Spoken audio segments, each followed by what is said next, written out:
Welcome back, everybody. This is Pounding Rocks Truck Shop. I am Dr. Rocks. This is Time Machine 720, my 1986 Nissan 720 King Cab Deluxe. Listen to that idle. So, I spent the last weekend hooking up the Weber that I got from the junkyard, and listen to it. This is the best idle that this truck has ever had. I mean, it's a little jumpy. I mean, what do you expect? It's got 200 million miles on it. But it idles just great. It hasn't gone to stall. It hasn't dieseled yet. And it comes off idle really smooth.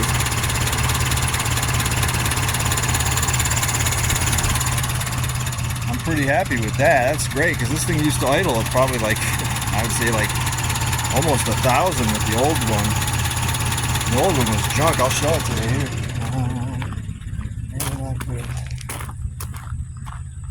Link, Benny. Stars of the show. We've always had, I don't know where I put this thing. Damn, I might not be able to find it for the video. Oh, there it is right there. This is the old Solex. Oh, I learned a lot about this thing on Facebook on a Weber website, which at first glance you would think that this is actually a Weber. I'm going to shut this truck off real quick just so it doesn't sit here and just listen to that idle.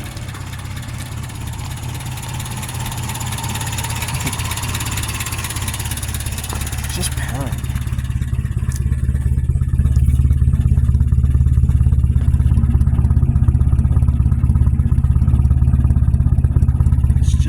Away. Love it. Now give it a couple reps just so you can hear it come off idle here.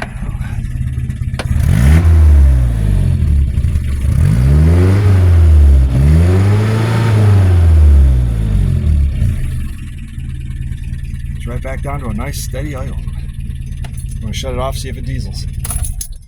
Nope, shuts right off. Man, I am impressed. This is a 2 million, well, this engine's got 215,000 miles on it. And it's had the head gasket done. I've done a bunch of work to this thing. Water pump, alternator, belts, radiator, stuff like that. But the carburetor that it came with is a kit that was available, who knows how long ago. But it's actually a Solex. But you'd look at it, and first thing you'd say, you'd be, oh, I got a Weber. This thing's a Weber. Well, I was on a Weber website, or a Weber Facebook page, and one look at it, and the guy's like, you got a Solex, dude. He's like, the telltale sign of a Solex is that it's only got one choke butterfly, which is completely self-defeats the whole thing. I mean, I don't know. But this thing was seeping from every single gasket. Now it mounts just the same as a Weber, and it did its job. It definitely did its job. You could tell that this thing's got 1 million miles on it, and it probably, was never cared for properly. They probably ran ethanol fuel through it and everything. Don't be fooled. If it's got one butterfly, it's a Solex, and you can tell other little details that they're like they copied it, but they were close, but no cigar, just enough. And as I said, the truck ran. I got 2 years out of that carburetor, and who knows how many years before that they were using that carburetor. But now we've got a nice Weber, an actual Weber, so this is actually serviceable. The only things that I had to do to make this work a little bit better than the setup that it came off of, even though this came off of an 84 Z24 engine, it wasn't fully installed for one.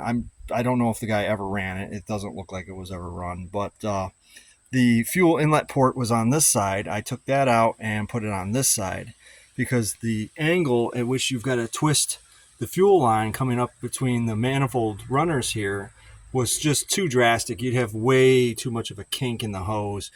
So what I did is I ran the hose, 5/16 fuel hose, with and I put a inline fuel filter in there just so I can see, my can't hurt and all that stuff. And since this truck has been emission deleted, I only needed one vacuum hose that goes to the distributor, but I also have the fuel bowl overload going to that temporarily. I am going to run a hose right to the charcoal canister over here. There's a port that's blocked off. I'm never using that canister. That canister is not hooked up, so that canister is not going to do anything, other than trap some fuel vapor till that evaporates and goes away and everything. But yeah, that's the original base spacer for the Solex. I didn't even monkey with that. I just put a new gasket between the carburetor and that base there. I don't see any fuel coming out of there. All the fuel that was dumping out of the original carburetor was coming out of here, and it looked like it was just puking fuel. I mean, I could look inside.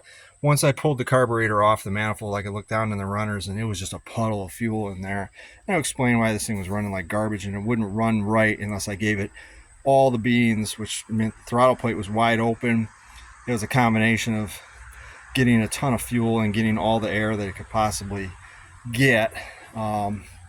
So yeah, that really wasn't ideal, but it kind of sucks too getting Solex off of the thing, because there's no room for any tools. I had to like really make some makeshift stuff to get it off of there. But once I got it on there, there's plenty of room to get wrenches on all the stuff, and it was a real easy install. So, and you just heard it running, you heard me rev it up, you heard it idling and everything, and it sounds good. The only thing that I'm lacking, because the bolts are different for the base plate here, I don't have the right M5 bolts to bolt this base plate on, so I can't put an air filter on it yet. And both air filters that I have are absolutely filthy, so I'd rather start with clean air filters, and especially with a clean fuel filter and everything. I was worried that the fuel pump was going to overload it, because it's got to run like 2 psi or whatever, but I think that part of it's already been done, because somebody took the time to do the fuel the swap on it. So I think that they had already taken the fuel pump into account. There must be some kind of return or regulator on it that I'm not aware of. I haven't tinkered around back there. But yeah, you heard it run. I hooked this up. I didn't even do any adjustments to it, and it fired right up. The only thing that it had going on was a little bit of a high idle, and the only reason for that was because I didn't have the throttle cable fully adjusted properly. I had it a little tight, so it wasn't allowing the throttle here to return. The only other kabuki theater I had to do here was the return spring. This is actually a return spring for something. I think it was a lawnmower or something. I hooked it here, and right here on the choke adjustment is a spot for me to hang that. So like, share, and subscribe. I'll see you guys later. Thank you again.